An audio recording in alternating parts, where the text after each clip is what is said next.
ఈ నెల 17వ తేదీన మిషన్ ఇంపాసిబుల్ సిరీస్లో చివరి భాగంగా Mission Impossible the Final Reckoning జనం ముందుకు రానుంది. ఈ నేపథ్యంలో దాదాపు 30 ఏళ్లుగా Mission Impossible hero Ethan Hunt పాత్రలో అలరిస్తోన్న టామ్ క్రూయిజ్తో యూనిట్ మెంబర్స్ తమకున్న అనుబంధాన్ని గుర్తు చేసుకున్నారు. ఈ సందర్భంగా టామ్లో జనానికి తెలియని చాలా కోణాలు వెలుగు చూశాయి. మిషన్ ఇంపాసిబుల్ చిత్రానికి బ్రూస్ గెల్లర్ రాసిన మిషన్ ఇంపాసిబుల్ నవల ఆధారం. ఈ కథతో బ్రియాన్ డి పల్మా డైరెక్షన్లో మొదటి భాగం షూటింగ్ 1995 మార్చిలో మొదలైంది. అంటే 30 ఏళ్లలో మిషన్ ఇంపాసిబుల్ 8 భాగాలుగా తెరకెక్కింది.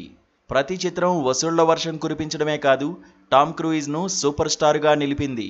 మొదటి 4 భాగాలకు వరుసగా బ్రియాన్ డి పల్మా, జాన్ వూ, జేజే అబ్రామ్స్, బ్రాడ్ బర్డ్ దర్శకత్వం వహించారు. ఆ తర్వాత 4వ భాగం నుండి చివరి 8వ భాగం వరకు క్రిస్టోఫర్ మెక్క్యారీ డైరెక్టర్గా వ్యవహరిస్తూ వచ్చారు. మొదటి 6 భాగాలు పెట్టుబడికి ఎన్నో రెట్లు పోగేశాయి.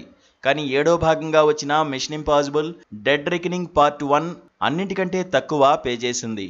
291 మిలియన్ అమెరికన్ డాలర్లతో రూపొందిన 7వ భాగం 571 మిలియన్ డాలర్లు పోగేసింది.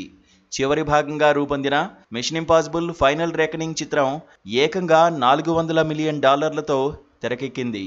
అంటే మన కరెన్సీలో 3415 కోట్ల రూపాయలన్నమాట.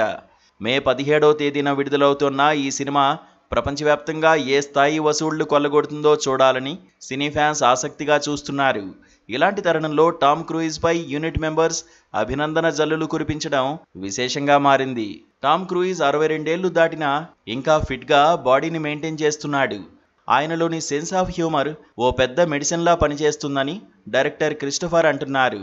సెట్లో హుషారుగా ఉండడమే కాదు, అందరినీ ఉత్సాహంగా పనిచేసేలా చేయడం టామ్కు వెన్నతో పెట్టిన విద్యట.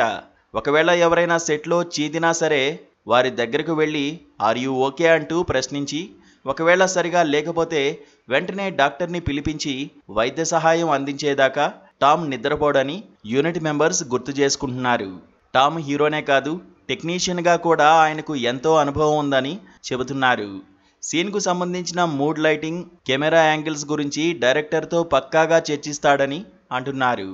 అలాగే సెట్ రూపకల్పనలోనూ ఓ ఆర్ట్ డైరెక్టర్లా పనిచేస్తాడని తెలిపారు.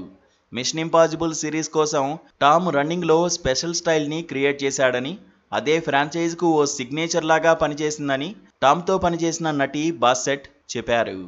టామ్ ఇండియన్ మూవీస్ను చూసి ఎంజాయ్ చేస్తాడని, అలాగే ఆ సినిమాల్లోని డ్యాన్స్ను లైక్ చేస్తుంటాడని బాస్సెట్ అన్నారు.